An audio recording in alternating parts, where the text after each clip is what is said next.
Today, in media conference with Lal Goyal, which is brought to you by B4 News, Global TV, Malnadu TV, News Gaon Se, Samvad Sarokar News, Organ Donation India Foundation and Gyan. Our endeavor is to enlighten you about the current topics, including COVID-19, etc. But today, we are talking on a very special topic, and that is Women of the Year 2020. And before I will start that, I would like to inform everyone that today is a Ganesh Chaturthi, which is also known as Vinayak Chaturthi, is a Hindu festival celebrating the arrival of Lord Ganesha to earth from Kailash Parvat with his mother, goddess Parvati or Gauri. The festival is marked with the installation of Lord Ganesha's clay idols privately in homes or publicly on elaborate pandals. Observations, including chanting of Vedic hymns and Hindu texts such as prayers and vrats, that is fasting, offerings and prasadam from the daily prayers that are distributed from the pandals to the community, include sweets such as modaks, as it is believed to be a favorite of Lord Ganesha. The festival ends on the 10th day after start, when the idol is carried in a public procession with music and group chanting, then immersed in a nearby body of water such as a river or sea. In Mumbai alone, around 150,000 statues are immersed annually. Thereafter, the clay idols dissolves and Ganesh is believed to return to Mount Kailash to Parvati and Lord Shiva. The festival celebrates Lord Ganesh as the god of new beginnings and the remover of obstacles, as well as the god of wisdom and intelligence, and is observed throughout India and abroad also. We wish all of you a very happy Ganesh Chaturthi. Now, today's topic is Women of the Year 2020. Woman is an adult human female. Throughout human history, traditional gender roles have often defined and limited women's activity opportunities. Many religious doctrines stipulate certain rules for women, with restrictions loosening during the 20th century in many societies. Women have gained access to careers beyond the traditional homemaker and the ability to pursue higher education. Violence against women, whether within families or in communities, has a long history and is primarily committed by men. The movements and ideologies of feminism have a shared goal of achieving gender equality. The status of women in India has been subject to many changes over the span of recorded Indian history. Their position in society deteriorated early in India's ancient period, especially in the Indo-Aryan speaking regions, and their subordination continued to be refined well into India's early modern period. As of 2020, some women have served in various senior official positions in the Indian government, including that of the President of India, the Prime Minister of India, the Speaker of the Lok Sabha, etc. And today, we are going to have Women of the Year 2020. She is none other than Miss Charanya Kannan. Welcome, Miss Kannan, to our show. Miss Kannan was born and brought up in Chennai and moved to the US 5 years ago for her MBA at Harvard Business School. She did her engineering in Chennai from SSN institutions, and after that obtained a degree in marketing from SP Jain, Mumbai. She then joined the prestigious leadership program of the Tata Group, where she worked across strategic projects in Tata Hotel, that is Taj Hotels, Titan and Tata Motors in India. She was sent to work for the Tata Trust in Jharkhand, where she spent 2 months in a rural Naxal district on improving education-related impact. Her time with the Tata Group was extremely formative. The TAS program is modeled as per the IAS program for the private sector. There she had a meeting with Mr. Ratan Tata, who explained the importance of ethical leadership. She was eventually posted in Tata Motors in South Korea. She was the youngest woman and the only woman to hold a leadership role in the 2,500 people company. She drove their international strategy, resulting in the company's expansion across 3 geographies. She then did MBA from Harvard Business School, where she graduated with honors. In Harvard, she had a 1-year-old child and was one of the 4 women at the university with 900 students to be a mother. Pursuing an education with a small child at home taught her a lot about time management, discipline, and patience. This year, she has been proclaimed as Woman of the Year 2020 by the Steve American Business Association for her pioneering work in behavioral strategy in the Silicon Valley. Welcome, Ms. Charanya Kannan, to our show.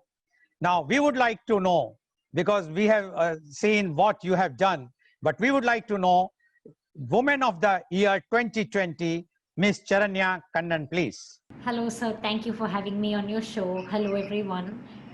It's great to be here, especially on the auspicious day of Ganesha Chaturthi.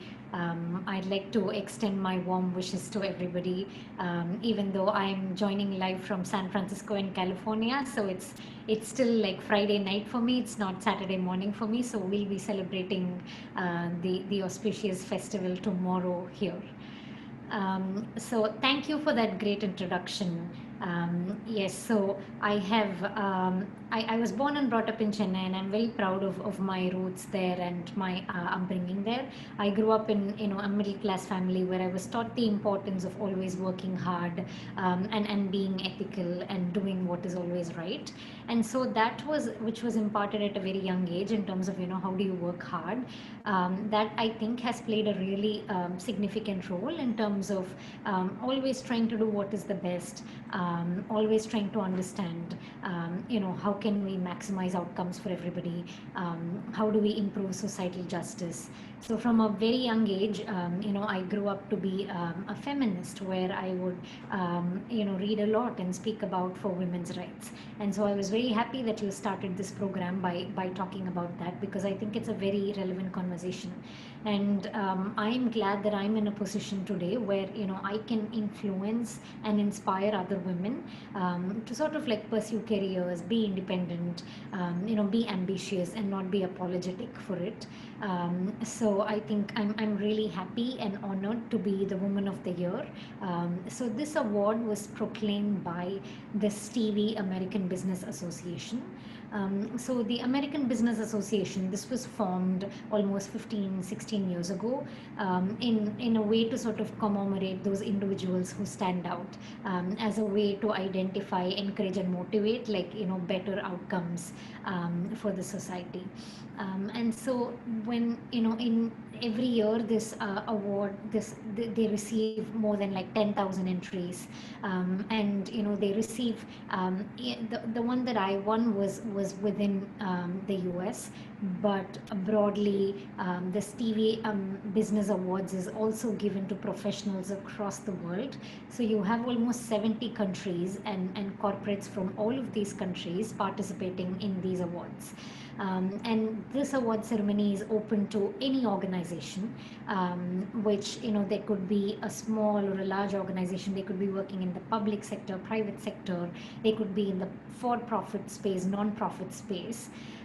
So they have a wide range of categories, and they honor a wide range of achievements in the work life, right from management to product development, to leadership. So if you look at this award, it's very prestigious because the professionals who won this award traditionally, they come from companies like Acer, Apple, Ford Motor, Procter and Gamble, and Samsung. So a lot of these big brands have constantly been winning these awards, and it's a very competitive process. So I enrolled. I think this award was given to me this month, but the process started almost a year before, where I was nominated by my company, by my management and the leadership, and they all had to like endorse me, recommend me.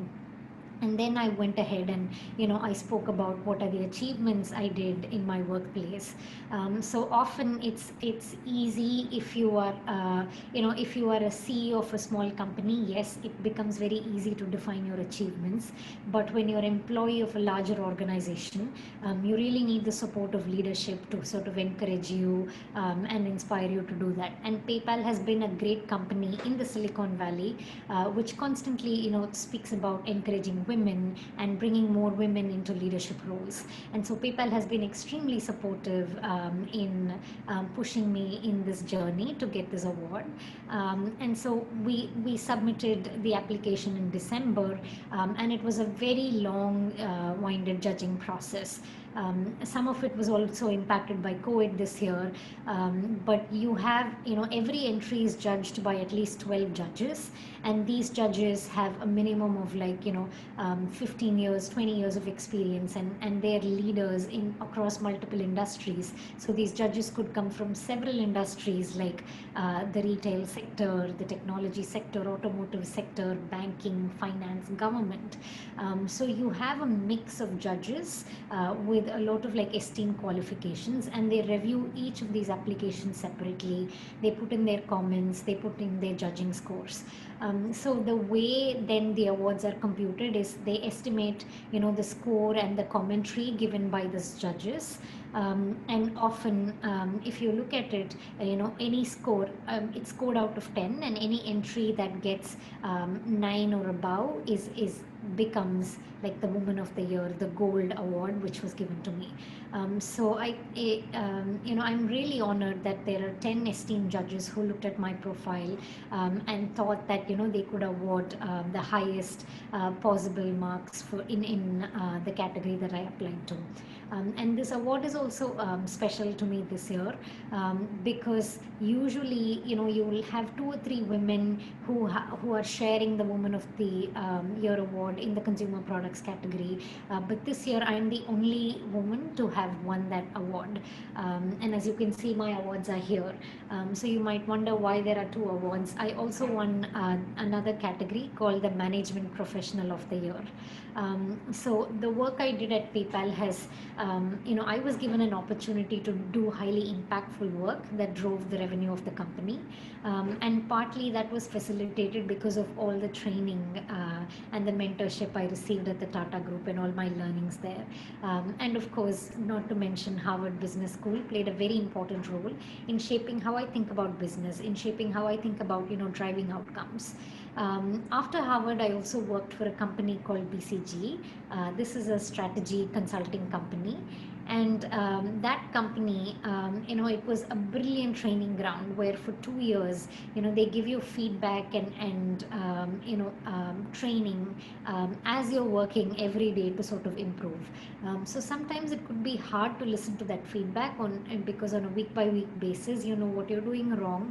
And so sometimes it could be discouraging, but you really have to have a mindset of growth, where you're constantly thinking about how can I be better, how can I do better, and slowly as you build that muscle of how can you bring better outcomes. I think all of that training has resulted in me being able to work at PayPal and contribute to the level that I could today, which resulted in me winning this award. Some of the other winners of this TV American Business Awards, for instance, like one person is the CEO of Hilton Software. Another person is the head of Bank of America. Another person is the CEO of United Imaging, a senior director of Cisco Systems. So they've all won some other categories and some other awards. So it's a very prestigious award handed to lots of people in the leadership role, and I'm definitely proud and privileged to be receiving it in 2020. Although I might add, usually the award ceremony happens in a very grand way, like the Oscar ceremony in New York or Los Angeles. This year, unfortunately, because of COVID, the award ceremony happened on a Zoom call like this, and the awards were sent over courier, which felt a little bit, the feeling is very different when you're on stage and everybody's seeing you and you can get the award. That feeling would have been really nice and encouraging. But we're in the middle of a pandemic this year, and so being sensitive of that and aware of that, I guess a lot of people are not even this privileged to be able to speak of professional achievements when jobs are difficult to come by during this pandemic. So for all of this, I'm grateful at large. Thank you and congratulations, Ms. Kannan, for receiving such a prestigious award, and that too with so much competition. Ms. Kannan has mentioned how she started her journey from India.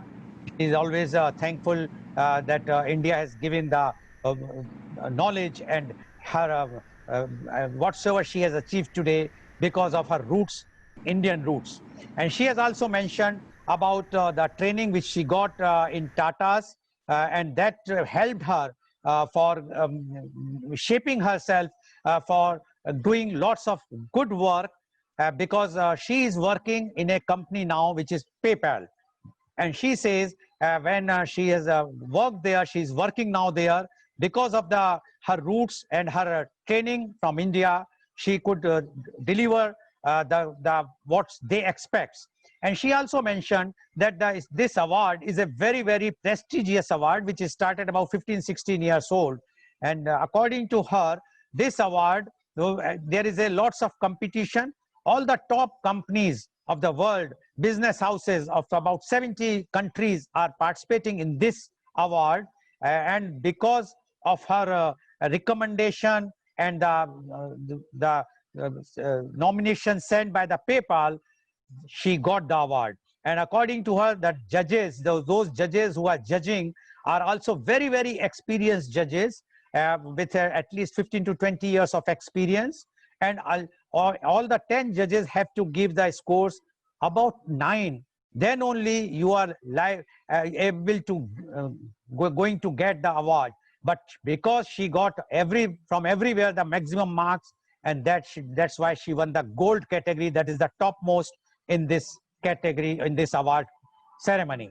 But she was just having some you can say she's repenting only one thing, that this award ceremony, which used to take place in a very, very grand ceremony like Oscars, either at New York or Los Angeles, this time because of the COVID pandemic, it has to be done on the Zoom platform, and she has to receive the awards through courier. But she says this is this time, because of the COVID-19, one cannot feel anything bad because there are so many job losses and whatnot happening. So she is happy, and she is very thankful to all the things, the training which she got even from her earlier company.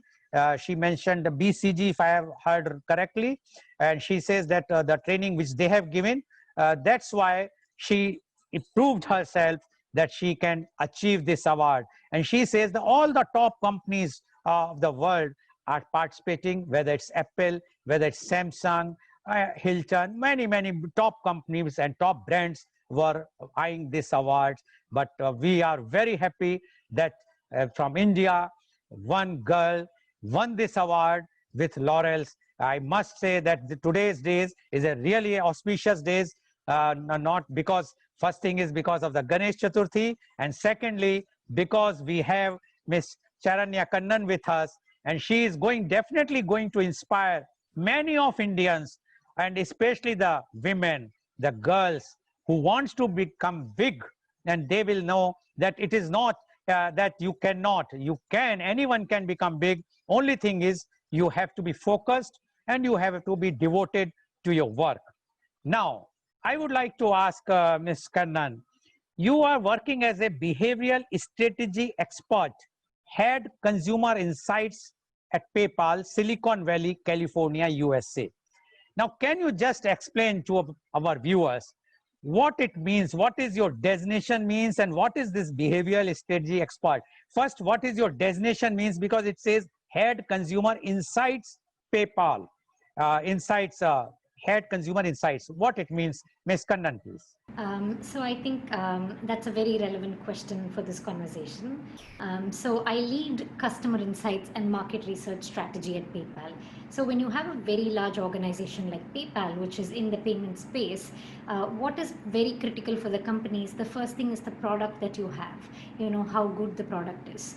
And how do you know, like, the product that you have and the strategy that you have is the best. So this by the one reason why every company exists is to serve their customers, serve their consumers.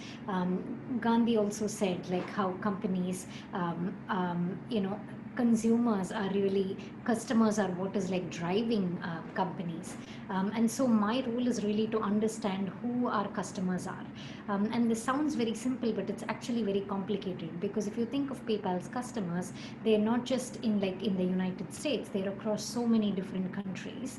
And when we say PayPal customers, you have consumers like you or me who are using PayPal to make payments, but you also have merchants, you have many small business owners who are relying on PayPal to get their money on an everyday basis. You have many medium-sized businesses which are relying on PayPal. You have many large enterprises, so Uber or Airbnb, all of these companies, they use PayPal to process their payments in the back end. So all of these groups of people are our customers. So anybody who is using our platform and generating revenue for PayPal is a customer or a consumer. And this landscape is constantly changing every day. So if you look at, you have been doing this show because of COVID, and if you see, because of COVID, what has happened, people are not able to go to these stores in person. We are all mostly sheltering in place at homes, and online delivery or ordering online has become very, very huge. So the last couple of years, the surge in online, if you look at the year-on-year growth of online payments, it's been about 3% to 4%. But suddenly this year, because of the pandemic, the online payments has grown to almost 15%. So it's grown so much, which means your consumer is changing on an everyday basis. So it becomes very important as a company to understand how does the consumer use your product. So only then you can serve them the best. You have to understand who they are, what they want from the product, what is the right amount to charge them, because you cannot overcharge them. And how do they use it? So what is the context in which they use the product? When do they think of the product? Do they use your product when they wake up in the morning, or do they use your product when making a purchase transaction or a payment? So holistically understanding who the consumer is becomes very, very critical. Also, if you look at the competitive landscape, we have many competitors in the US right now. We have Apple Pay, we have Samsung Pay, many companies like Walmart, Starbucks, they're all developing their own payment processing platforms. And if you take India, for example, Paytm is just so big and so large in India. If you take China, there's Alipay, which is very, very big in the payment space. So there are so many competitors, and traditionally, like PayPal was started by Elon Musk almost 20 years ago. Many people don't know this surprising fact, but Elon Musk, who is the founder of Tesla now, he was the founder of PayPal. And so 20 years, in this 20 years, PayPal has been the leader in the payment space.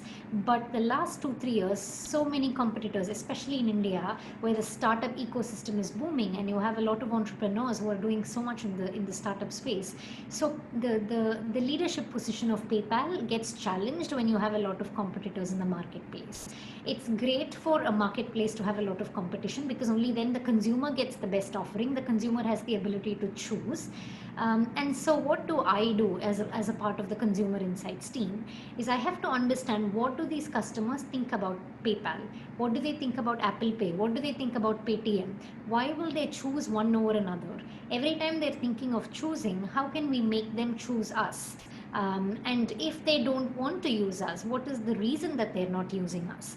And what is the biggest value that we add to them? And how can we continue to add that value? So, if you think of a college student who might be using this app to pay friends when they go out for dinners, but that person in 10 years will have a family and they'll be having children. So now the value to them is not the same. It's not like going out with friends and making that payments. Now the value to them is something different, like paying their child's piano teacher, for example, with the app. So constantly understanding the age, the demographics, the usage profile of these consumers, who they are, and how we can potentially reach out to them with the right marketing message, it becomes a very critical component of every company, even for product development. So when you think of, as consumers, we download apps from the app store, we use them, but just that one act of payments, there's like many thousand transactions happening behind it. When you click a button saying pay, there are so many things happening in the background. We have to verify, are you the right person? Is there any fraud happening? And then we have to work with your credit card transaction, your bank, to authorize the payment. We have to verify that the merchant that you're paying to is not, there's no fraud or authentication issues involved there. So it's a very complex process of payments that all happens in like a few microseconds, and that is not easy. We have 20,000 people in this company working towards that day and night. And so it's constantly about, how do you even make it even more faster for people, because people are losing their patience nowadays in the age of internet. So it becomes very critical to think of all of these. And one interesting thing I like to share is, if you think of PayPal, the reason why it exists is, when you have internet payments, imagine you're buying shoes or clothes, something like that online. If it asks for a credit card and you're sitting on your sofa, you're making that payment, most people don't want to get up, go to the shelf, pick up their purse, take the credit card out and make that payment. So because of that, they don't make that payment. They close the browser and they move away. So the biggest pain point that PayPal solves, and might seem very funny, but it's a $15 billion business because of this, which is, people don't want to get up and go take their credit cards. And by enabling that quick button there, where they have this pre-saved information that they can just click and finish that payment, and doing that in a very trustworthy and secure way, in a way that people can trust, knowing that they're protected, is such a big value addition to consumers on a day-to-day basis. So that is the core of why PayPal exists as a company.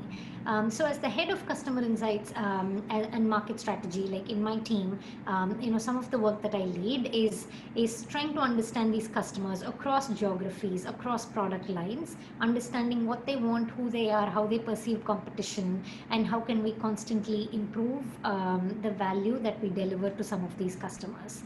And so when we think of some of the work that I did in the last 1 year, for example, I built a very heavy analytical model which helped the company understand, well, what are some ways by which we can make sure like people don't use competitors but they come to us.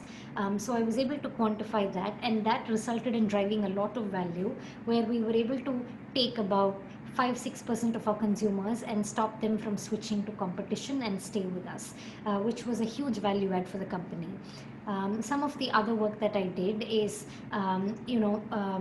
PayPal went and acquired a payments company in China. So it's my team that has been saying for several months that because that I come from an emerging market, we've been insisting like the importance of some of these emerging markets.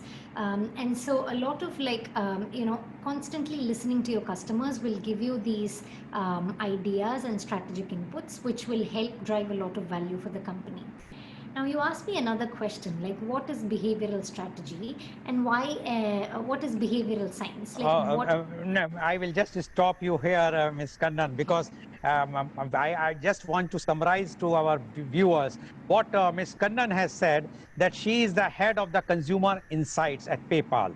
And she says her role is to understand the behavior of the consumer or the customers. And she says that the business which was started at PayPal in 20 years back, when the company was set up by Elon Musk, who is also the founder of the one of the topmost company in the world, that is Tesla Motors, which is manufacturing the all electric motors, leader in that field. And she says that in 20 years, the earlier the business was very low, it was hardly 3% before the COVID.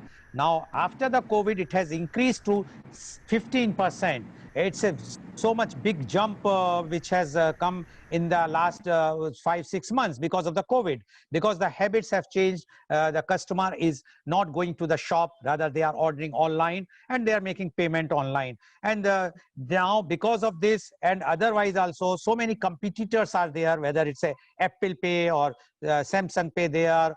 In India we have Paytm, and China we have Alipay. So she says that when so much competition is there, her role is to see to retain the existing customers and to enroll new customers. So it's a very tricky but a very tough task. It's not that easy, but she says that she's having a very good team, and the total PayPal is strength in the USA is about 20,000 people working. It's a globe in PayPal. So they are working, and she has also explained that when we are pressing one button, click of a button just to make the payment, how many things happened in that microseconds, which they have designed in such a way that they have to check whether it's a fraud or committed or the genuine payment and whatnot. So she is basically her role is to see that the customers who are existing customers, they should get all the facilities. They must be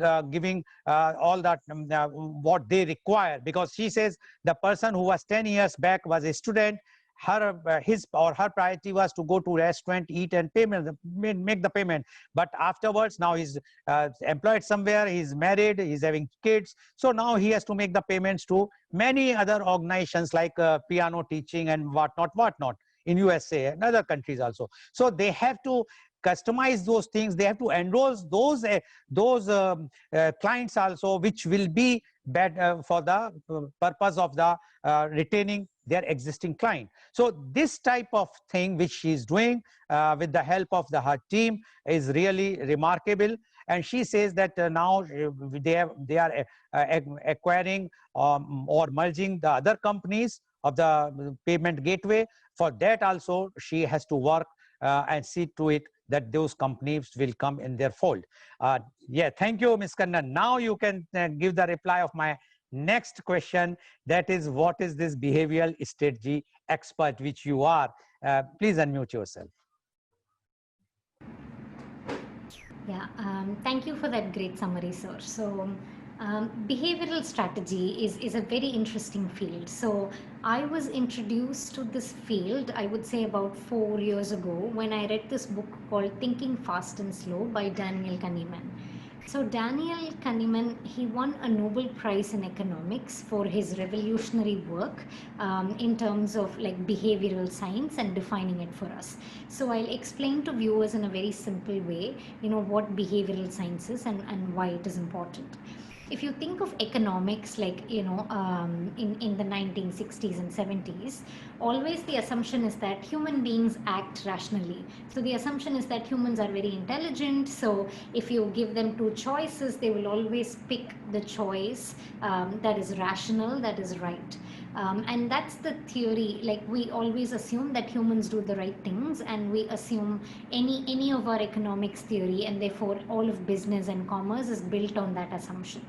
Now, Daniel, since 1970, he and his friend Amos were challenging that. So they were psychologists from Israel, and they were studying a lot of like human behavior, and they felt humans are not rational. And it feels like on a day-to-day basis, yes, we know humans are more emotional, they're not very rational. But it was like science and economics did not consider that at all. It assumed like humans will behave rationally. And so Daniel and Amos, through all of their experiments, they were able to prove that the human brain is not reliable at all. And they were able to sort of like build a theory around it, saying, here are several ways where the brain commits mistakes. And this is not just like you or me, but everybody, like even the most smartest person, or the CEOs, or the presidents and prime ministers. So everybody, like the brain works in a very deceptive way. So this whole theory is about understanding how the human mind works, and how do you prevent those errors from coming into decision making. So if you think of your brain, you can think of it as like two different parts. The first one is the quick or the intuitive part of the brain, where if you think of a problem, for example, like 2 plus 2, immediately without thinking, you know the answer is 4, right? Or if you think of like taking a shower, or boiling milk every day, or making coffee that you do, your mind is thinking something else in the background, and your hand is automatically doing these tasks every day. So these are all the simple quick tasks that comes very easily to human beings. So behind you I see the word organ. Like I don't need to put effort in my brain to read that word organ, like automatically, because for 30 years I've been reading, like my mind just automatically reads that word, and I don't even notice my mind is doing that. So that is the fast part of my brain, which is subconscious. It's quick, I don't even realize it's happening, and my brain will continue to work in that way. There's another part of my brain which is slow, it thinks a lot, it's deliberate. So for example, if I ask you, what is 3400 times 27? um, of course, like I can't even do that calculation mentally, but even something simpler, like what is 432 plus 586, right? You don't naturally instantly know the answer. Your brain has to stop for a few seconds. If you're doing, like, let's say you're making idlis in the morning, very busy doing that, and then somebody asks you this question, you can't do that and do the math simultaneously. You have to stop, one, concentrate, focus, and do that. So when you stop everything else you're doing to focus and think, that's when your brain works, the slow part of your brain. So that's called system 2. The fast one is called system 1, the slow one is called system 2. And because we understand, like, this is how the brain works, we are now able to say, we are able to identify mistakes that the brain makes. So things like, for instance, comparing interest rates, or deciding which stock to invest in, or recalling your bank account number, for instance. All of these, it requires your brain to slow down. It consumes a lot of energy. Your brain needs a lot of energy to do those things. So all of those is system 2. So for example, let me give you a very easy example. We did this experiment where we went to people and asked, okay, take 1 kg of iron, 1 kg of cotton, which is heavier. Immediately, lots of people will just say iron. Because they just hear iron and cotton, and their brain instantly reacts and says iron. Whereas if they just think for 1 second, slow down, they realize this is 1 kg of iron and this is 1 kg of cotton. So your brain could sometimes deceive you into making the wrong decisions. Another example that I often like to give is, for example, like when we say the word doctor, when you say the word engineer, you just assume that must be a man. Whereas when you say teacher, or when you say nurse, or a parent, you assume that must be a female, right? So that is not right at all, but your brain tends to be wired in that way, because probably that's what you've seen in the world the last several decades. So that's an example of how your brain could be wrong, but it's quick and it's wrong.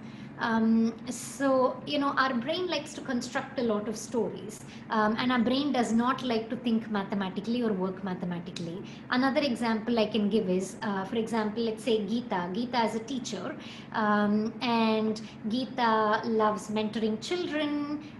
She is into art and poetry, and she loves music. She lives in India. So this is what we know about Geeta. And then I give you two options here. So one is, the first one is Geeta takes math tuition at home, and the second option is Geeta takes math tuition at home and she's also a music teacher. So this question, when I ask a lot of my students and people, they immediately say, well, okay, so Geeta, she is a teacher and she likes music and she's a mother of 2 kids. Therefore, it's very likely that Geeta is a teacher and she does maths tuition at home and she's also a music teacher. This is what most people say. But mathematically, that is incorrect. Because mathematically, the probability that Geeta is a teacher is much higher than the probability that she's a math tuition teacher and also a music tuition teacher. So for two things to go together, the probability is very lower. So if your brain understood mathematics, it's easy for your brain to pick option 1. But because your brain does not think mathematically, your brain picks option 2 because your brain likes stories. And I just told you a story about Geeta, so you immediately listen to that story and you pick an answer which goes well with the story.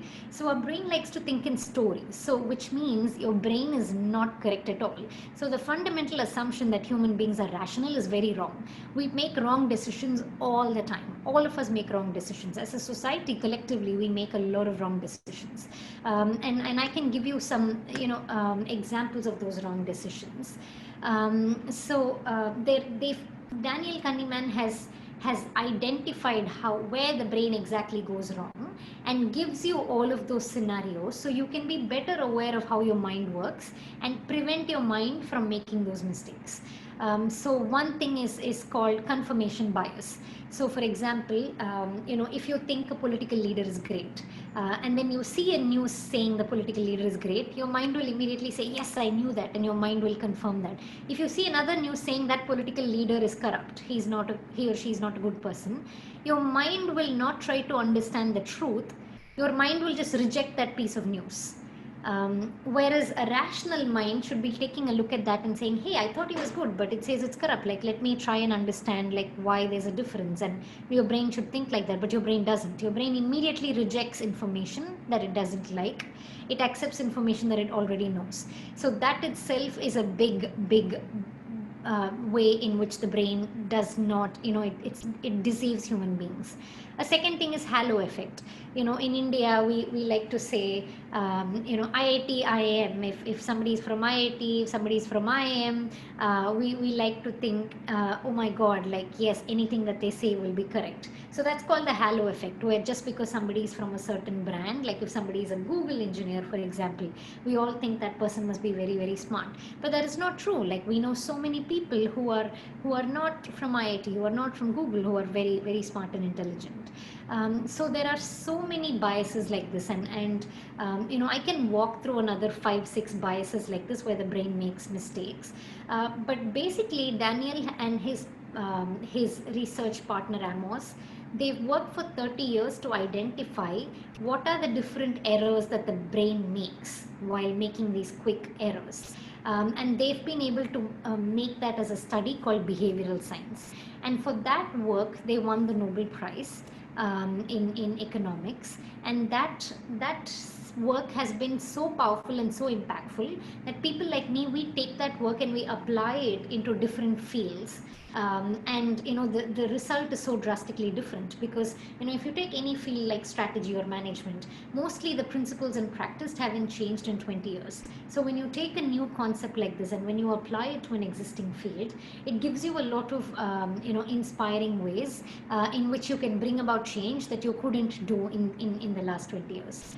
I can speak about some of these biases more, but I just want to pause and ask, sir, would you like to summarize right now? And maybe the next question could be, Yes, yeah. yes, Mr. Kannan, because it's a bit technical, but how you explain it looks very easy. And you said that the behavioral science or the behavioral strategies, because Mr. Daniel, who was an economist, who has proved at that time, he wanted to say that what we think and what we do is not correct always. And according to him, the human brains are not always correct.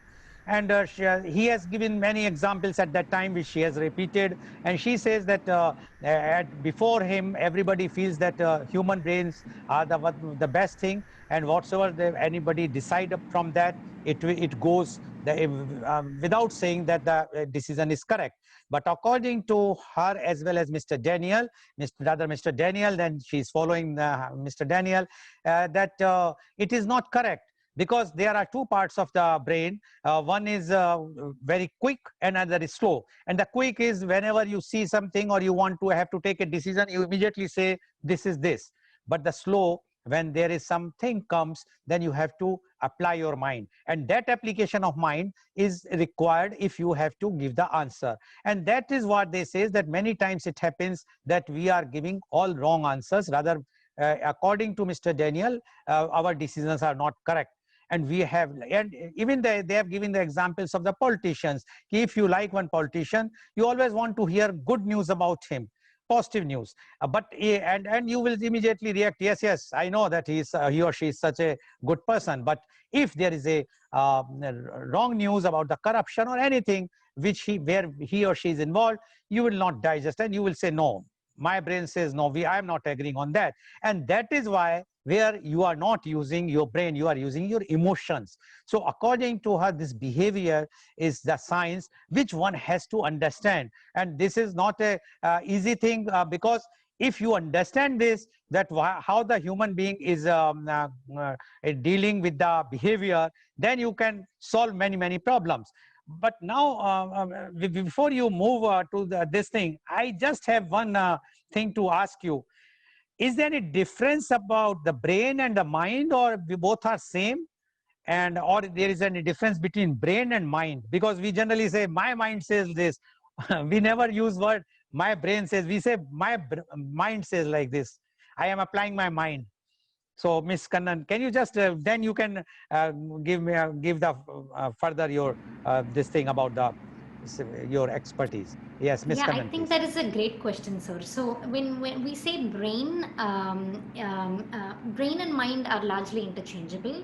But typically, when you think of psychologists, they use the word mind. Mind is a little more metaphorical. It refers to the thought process that goes into how the brain works. And brain is the physiological manifestation of what we call the brain. So if you take a psychiatrist, for instance, or a neurologist, they use the word brain more often, because they're literally referring to the physical organ, which is the brain. So for the context of behavioral science, though, the word brain and mind are interchangeable, because this is a slightly technical field with its roots in how neuroscience, how your neurons work in your mind. We tend to use the word brain more. Okay, thank you, Ms. Kannan. Now you want to continue? Yes, please. Or you want me to? Yes, you please continue. This is a very interesting topic. So I have many examples of how the human brain can be very deceptive. Let's say, like this month, 2 planes crash. So after that, sir, do you think you'll take a plane? Let's say 2 Air India flights crash this month. Will you take another Air India flight, say tomorrow? Yes, it's a good question. After the recent crash of Air India in Kerala, many have decided to switch over from Air India to other airline. Yes. Yeah. So they switch over from Air India to other airlines. They switch from airlines to trains. Like there is data to show that after an airplane crash, for some time, airline sales drops. And people But prefer. if the crash is of domestic, but if it was because it was a international crash, so that's why they have to switch over to other airline. They can't come by the train to India. Yeah, that's right. So there's also the question of availability, but largely we find that when people's confidence in airlines decreases when they think of a crash. But actually, if you think mathematically, there is the probability of a plane crashing is always the same. It is not dependent on whether other planes crashed or not. So you can, just because you had 2 plane crashes this month, it does not mean your plane is going to crash. Anytime you board a plane, there is like a 0.0001% that the plane might crash. That's the probability. That number is not going to change because that number is not dependent on other plane crashes, right? So but people's mind cannot process that mathematics behind that. There's just like fear is an emotional component that drives the way we think. So that fear will immediately make us think, oh no, I'm not going to do any planes because they crash a lot, so I'll take trains. But it's not very logical. It's not a very rational thing to do. And similarly, there are many things like this. For example, if you take CEOs, there's something called the confidence effect, where the more somebody has achieved, the more they think of themselves as an expert in the field, the less flexible they are to listening to newer ideas. So usually, established CEOs make a lot of mistakes in their decisions because they're overconfident. They think, I've done this before, I know this, I don't have to listen to other data, I don't need other people's opinions, my intuition is right. And often we find that, if you take an amateur who makes a decision, and this amateur consults a lot of data, looks at data and takes a decision, whereas an expert just out of judgment takes a decision, there's a very high chance that the judgment can go wrong. And this has been proven through a lot of like experiments. And if you take an example, for example, we think a CEO is successful, right? And then we think the company is successful because the CEO, she is flexible, she's very decisive, so that's why that company is successful. But the very next year, if the company fails, you will immediately say, oh, that's because the leader is confused, the leader is rigid. Like the same word flexible in a positive situation becomes confused in a negative situation. The same word decisive in a positive situation becomes rigid in a negative situation. So, depending on outcomes, our brain just changes our narrative of what the truth is. So the brain just works in a really in a strange way. So if you're a doctor, and since you work largely with organ donation, you must be familiar with this. When you say the odds of survival are 90%, people are more happy to hear that, as opposed to you say, the chances of dying of this because of the surgery is 10%. Right, so the way you frame the message is very important for the brain, because the brain thinks very emotionally. The brain doesn't think mathematically. When the COVID outbreak happened, we were, the cases were doubling every single day. And what does that mean? Like, it literally means like there's this ancient story in Vedic mathematics where somebody asked for, when the king said, you can take any award from me, that person said, put 1 grain of rice in the first square of chess to double that grain of rice. And the king was laughing, and the king was like, why don't you take gold or silver? Like, why do you want to take 1 grain of rice or 2 grains of rice? And by the time they got to the middle of the board, they did not have enough rice grains in the entire kingdom to fill the board. So the mind doesn't understand exponents and doubling of numbers. So when COVID outbreak happened, lots of leaders in government did not understand the criticality of the situation, because they did not have the statistical mind. And it wasn't doctors who first said it's a raging pandemic. It was statisticians who came out and first said it's a very big pandemic, right?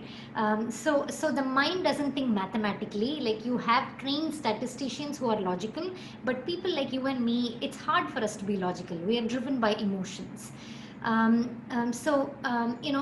Another outcome of this is, I was telling you, when our brain thinks and slows down, it consumes a lot of energy. So there was this very interesting experiment done where you had judges in Israel who were granting parole to people.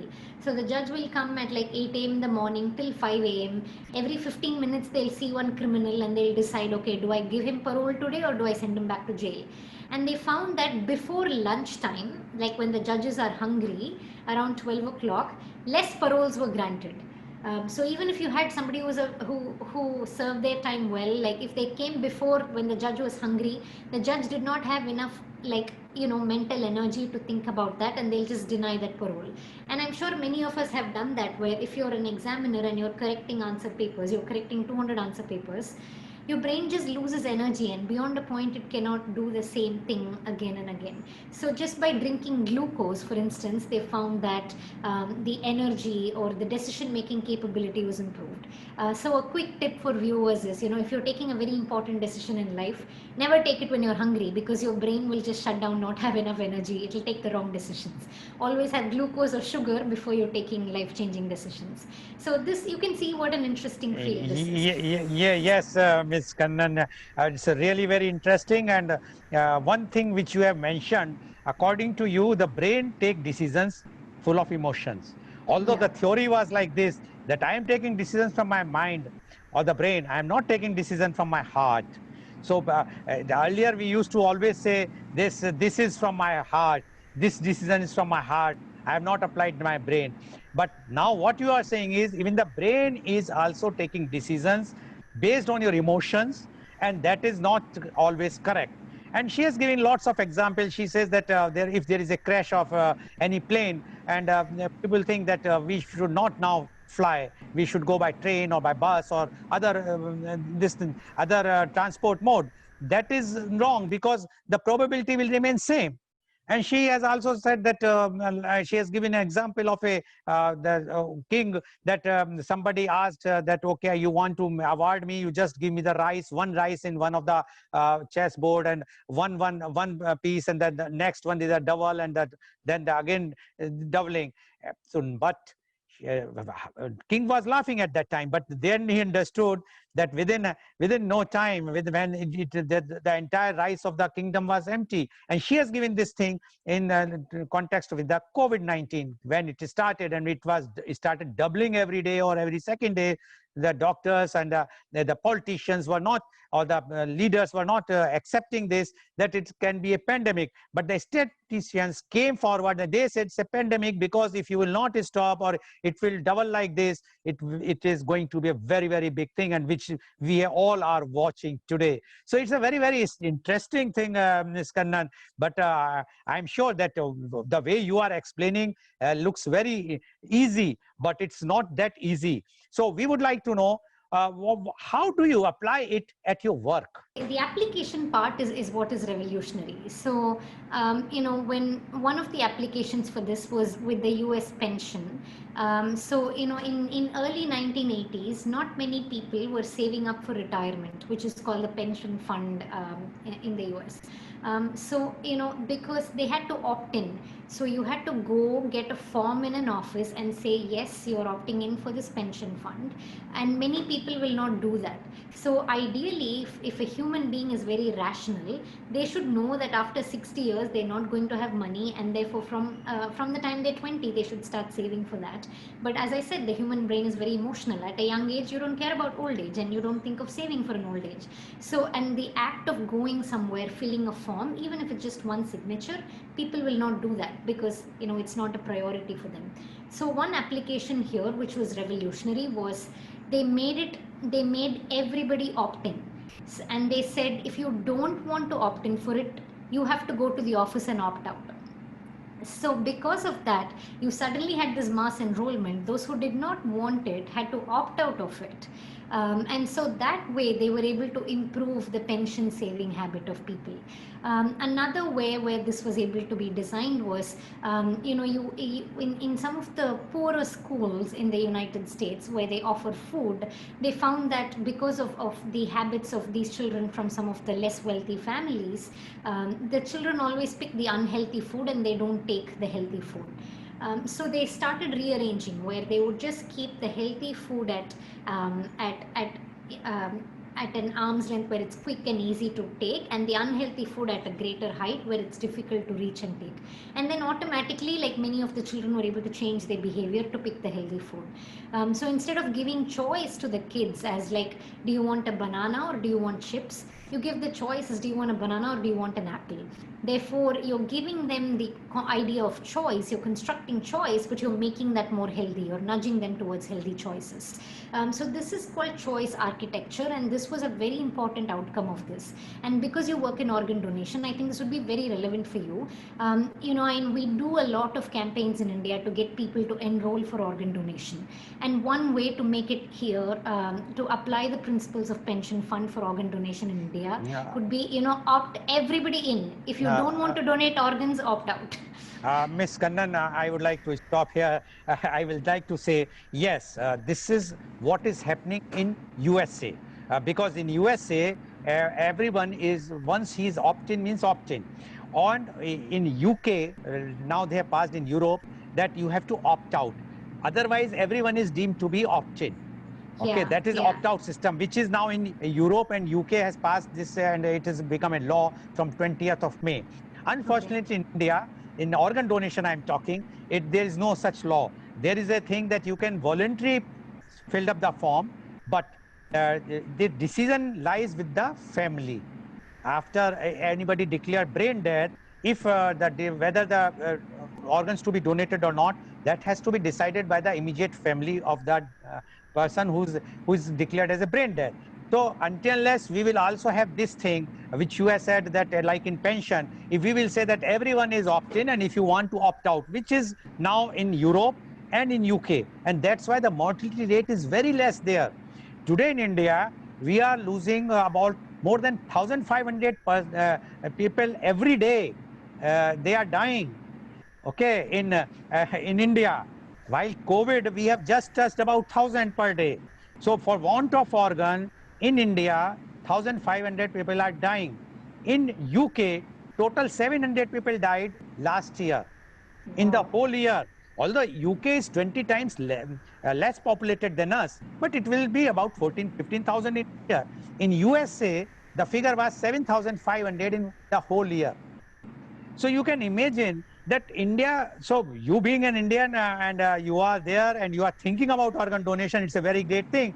I am sure that somebody who is of your line, who is a behavioral strategy, will definitely give these figures to our leaders in India and the medical fraternity, so they will also apply this opt-out system in India in such a way that then that probability will go down and our mortality rates will go down definitely. Yes, Mrs. Kannan. That is the hope. Maybe by having these conversations, we can create more awareness around this. Maybe somebody somewhere will see this, and hopefully, this can turn into a movement for that opt out system in India as well. So we don't have to lose 1,500 lives. Every day.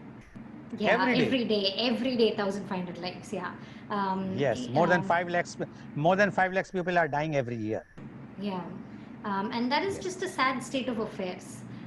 Yes. We like human life. I find is more valuable in a developed country than I know India is working on a lot of other issues, but hopefully we'll be able to get to this soon. And so that is just an example of how we can apply behavioral strategy to have these marvelous outcomes at a very large scale. So specifically in terms of behavioral strategy, so I apply behavioral science in the field of strategy. So what is strategy? A company's long-term plans defines what a strategy is. So if you take an example, like I worked on Tata Nano when I was with the Tata Group. So Tata Nano was a brilliant idea. So many viewers might remember that at the time that Tata Nano was launched, like the whole world was very surprised. It was supposed to be this 1 lakh car, which is $1,000 car. There was usually we have to spend so much for marketing and publicity and branding. For Tata Nano, we didn't have to spend anything. Like every newspaper wanted to talk about us, every media agency, not just in India but around the world, consumers were talking about us. So we got so much marketing, so much free publicity as the $1,000 car. And so what happened is, because we thought, well, okay, everybody's talking about us, great. Like when the car is launched, it's going to sell out quickly. But when it was launched, it did not sell. And we tried again and again for like 2 years, 3 years, tried changing the distribution channel, the marketing channel. Finally, the Nano it didn't turn out to be a good decision as we thought it would be. And the reason is, it's because when everybody started saying $1,000 car, people started thinking it's a cheap car. When people buy a car, they want it to be expensive. They want, there's a pride associated with it. Families in India save up for 5 years, 6 years, 7 years to buy a car. So there's a prestige aspect associated with it. And that's how the mind works. Like that's the emotional component of the mind which works. And so emotionally, the brain was just thinking, okay, this is a cheap car. This is a 1 lakh car. I don't want this. And so that not understanding that behavioral aspect ended up being such a strategic mistake for Tata Motors on the issue of Tata Nano. And so if you think of like a lot of decisions which are very emotion based, so the history of Taj Hotels is very successful right now, but actually Taj Hotels, at the time that it was formed, JRD Tata, he was not allowed into a hotel by the Britishers. So he was like, you don't have to let me into a hotel, I will build my own hotel for Indians. And that's how the Taj Hotel was born. So it was a very emotional decision that resulted in the birth of a big brand like this. So I'm not saying emotional decisions are always wrong. Emotional decisions do lead to some of the right decisions, but you have to weigh in your choices. Another example is in 2002, Blockbuster in the United States was a very, very big brand. So they would sell these DVDs. They had these stores where you can go rent DVDs, watch a movie, then you have to return the DVDs in the store. Like a book lending library, you have to pay for the DVDs. At that time, Netflix was a very small company. And so they went to Blockbuster and they said, hey, we're doing some of this online streaming. Do you want to partner with us? And Blockbuster said, what? You're such a small company. Like, I don't even know who you are. Like, go away. And so 10 years later, Blockbuster went bankrupt. Netflix is like one of the most valuable companies in Silicon Valley right now. What went wrong here? It was this bias of like confidence bias, confirmation bias, where Blockbuster thought, well, I've been so successful all along, I just have to keep doing what I'm doing always to continue my success.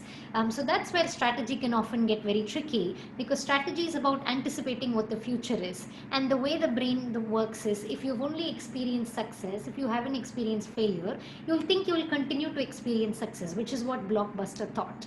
But it ended up being a big failure there, because they didn't anticipate that the internet revolution will change everything and make them bankrupt. Okay, I am sure that these three examples which you have given, first is of Tata's Nano. That Tata's Nano was a very, very high, you can say, by the media. Everybody was talking, not only in India, abroad, everywhere. And according to Ms. Kannan, the car was talked everywhere, and they thought that we need not to spend anything, and they have not spent a single rupee on the advertisement and all those publicity which is required for launching a vehicle.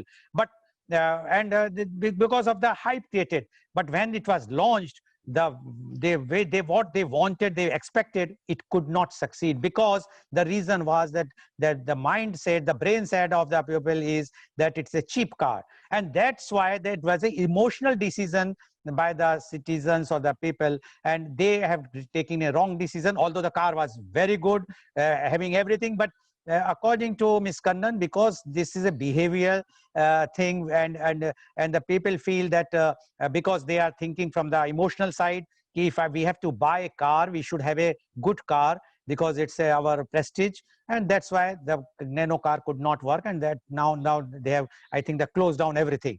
Second example she has given, that it's not like this, that every time the behavior decision or the emotional decisions are wrong. She gave the example of J.R.D. Tata when he was denied an entry in the hotel by the Britishers. He said, okay, I will construct a hotel for my Indians, and that's why the hotel was constructed. Although I still have a feeling whether he was J.R.D. Tata or who constructed this hotel. Ms. Kannan, I cannot vouch right now about the J.R.D. because was he there at that time? I'm not sure. But one thing I know about that Mumbai Taj Hotel, which I just want to mention in a second, that the hotel was constructed, and if you have visited that hotel, the architect who constructed it, he went for holidays, and he has given the work to his assistant. Unfortunately, those assistants who were standing from the other side of the table, they saw the drawing, they constructed it, and the hotel is facing, the front side is facing the back side. If you happens to go anytime to Mumbai, please go to the back side of the hotel. There you will see the real beauty of the front side of the hotel, which is on the back side. And that is just, I wanted to add this thing, that sometimes brain work in a different way. They have not seen that the main architect was standing on the other side of the table, so the drawing has to be changed. So anyway, that is. And the third example which she gave was about the Blockbuster and the Netflix. When the Netflix was very, very small company 20 years back, that Blockbuster says, why they went to Blockbuster, who were renting the DVDs, and they said, no, we are not interested. You are a very small fry. And today, now the Netflix is one of the most prestigious and valuable company in Silicon Valley, and Blockbuster is bankrupt. So according to her, the behavior, the decision which you are taking are from your brain and your success. You do not want to do anything disruptive. You feel, no, we are successful, we have to go like this. But according to her, you have to change your strategy time and time, again and again. Don't take decisions from your brain, and then only you will remain on top and you will be successful. So Ms. Kannan, now you tell me, you have said this is for work.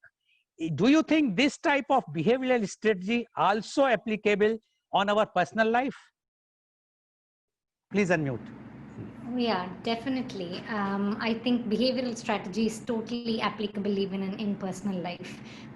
So, in fact, most of its application is it sort of helps you become better thinkers.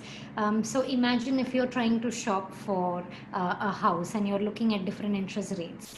So, one thing that the way the mind works is if you're comparing different brochures from different banks, say State Bank, Yes Bank, Axis Bank, your mind will not look at like the true calculations or the true cost. Your mind will look at the most beautiful brochure or the salesman who is the most friendly to you, and it will go and you will make a decision accordingly. So just knowing that your brain does that is will now stop you from doing that mistake. You have to set aside half an hour to do the mathematics behind this and try and identify which interest rate is going to be better for you. And similarly, from a personal finance planning standpoint, we often do what is urgent and important. For example, if we want to buy a fancy car or a fancy dress, immediately our mind will really like that. Our mind will force us into doing that.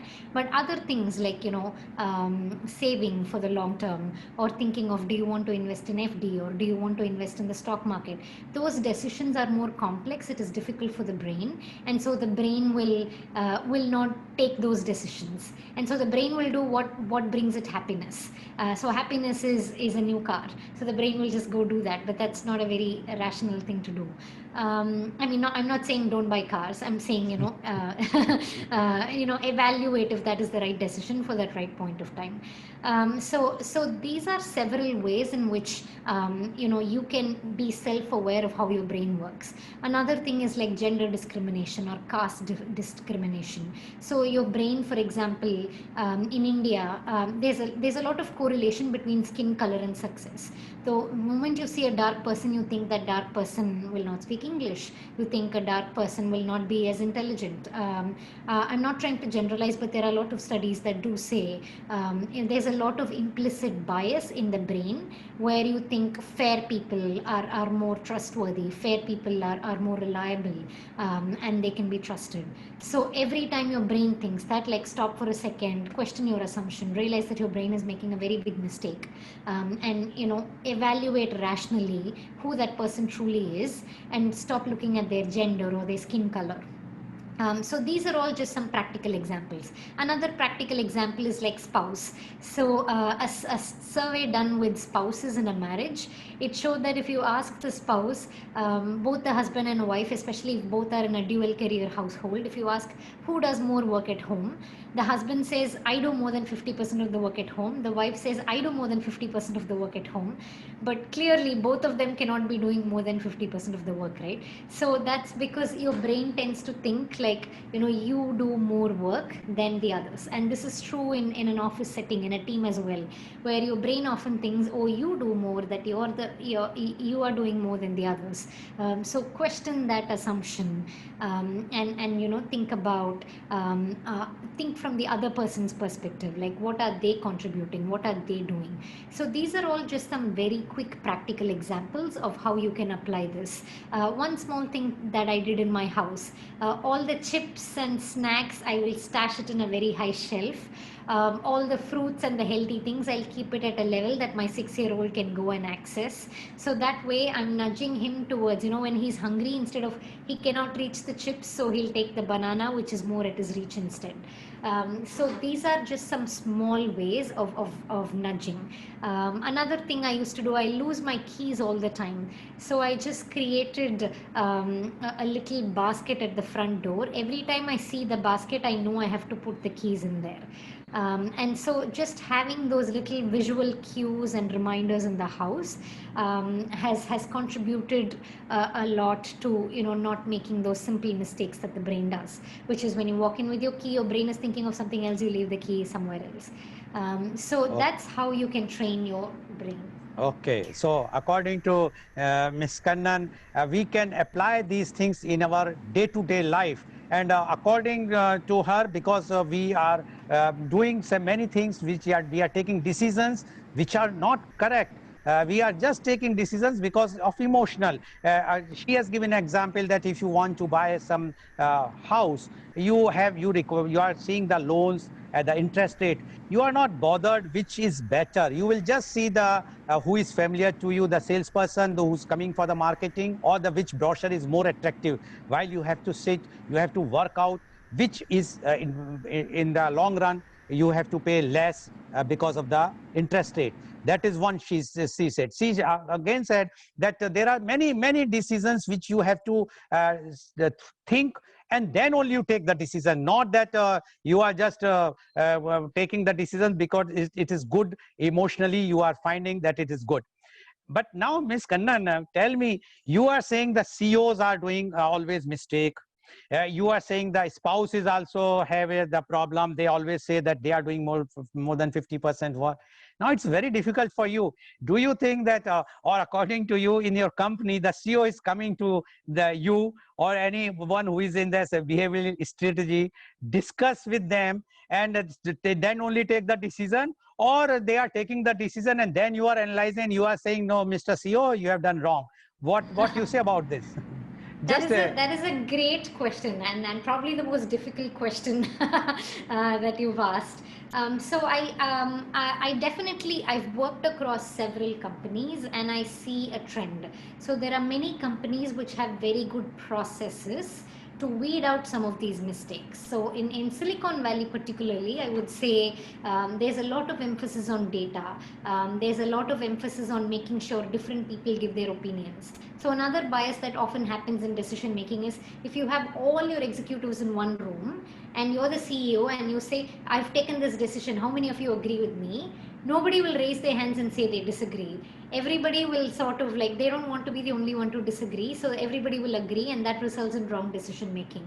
Whereas, so one thing that the CEO can do in order to prevent that is have separate conversations with people, or make people email or take a survey separately anonymously if they when they want to disagree with decision making. So that way you're creating an environment where people can speak up. So a lot of work that I do in behavioral strategy is how do you set up these processes in a large organization to make sure that your decision making process is more reliable.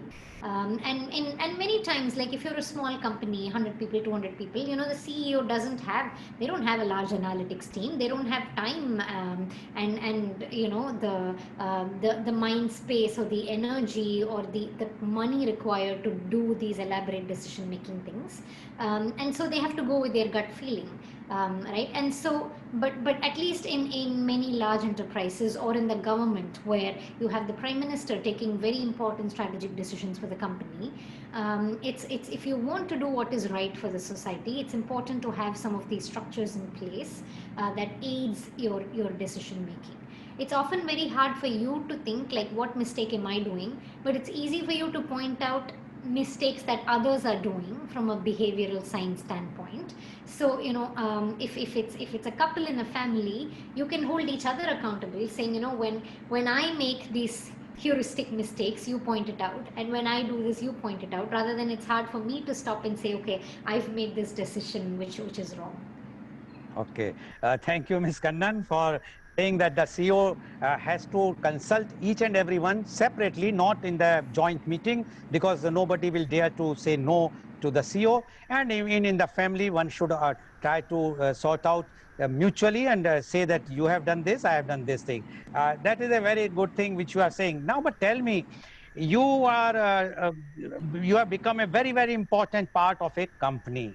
Now, what is your plan for future? Would you like to start your own company? Because if you, a behavioral strategist, can take a decision, because you can take a decision coolly, and your decisions are all definitely far better than those decisions taken under emotion. So are you planning to start your own company in future? I don't know if my decisions will be right. As I said, the more I become an expert in this, my book says experts make the most mistakes. So as I become an expert, I'll become more confident and I'll end up making more mistakes probably.